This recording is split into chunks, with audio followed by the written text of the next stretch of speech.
Dostlar, bugün Okinawalıların çox sevdiyi miso supunu hazırlayıram. Getdik.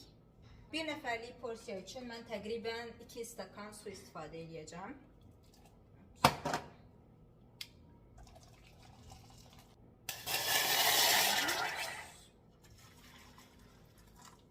Okay. İndi isə üstünə bir paket dashi tozu əlavə edəcəm. Dashi tozu elə bir ki, balıq ədviyyatıdır. Balıqdan hazırlanmış bir ədviyyatdır. Suya tökən kimi ağır balıq isi adamı vurur. Bir paket bəs edir. İçinə Okinawalılar göbələk, kök və s. atırlar. Mən bugün sadəcə göbələkdən istifadə edəcəm.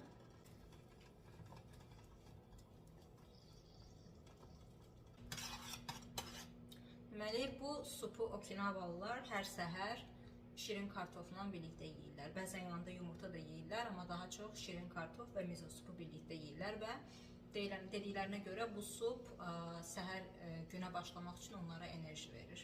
İndi isə içinə mən öncədən air fryerdə qurutduğum tofuları atacağım. Bunu normalda bu qədər qurutmurlar, amma mən xoşlayıram.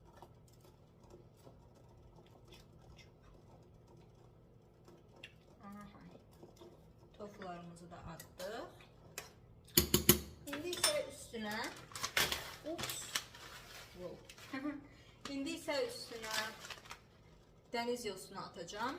Bu bizim sushidə yediyimiz dəniz yosunundan biraz fərqlidir. Bu daha sərtdir. Belə balaca çay kimidir. Amma supun içinə atan kimi dəhşət böyüyürlər.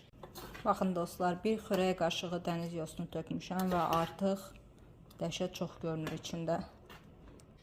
Miso pastası tökəcəm və miso pastasını tökəndə artıq supumuz qaynamamalıdır.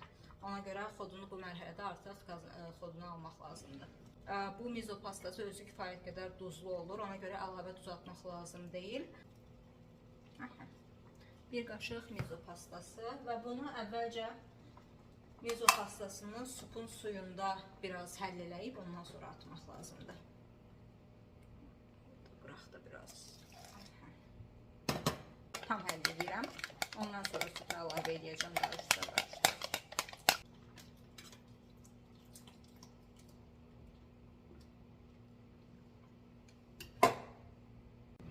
Bəli dostlar, şorbamız artıq hazırdır.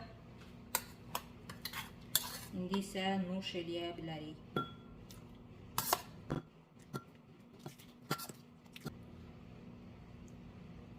Bu da bizim dadlı və faydalı miso şorbamız.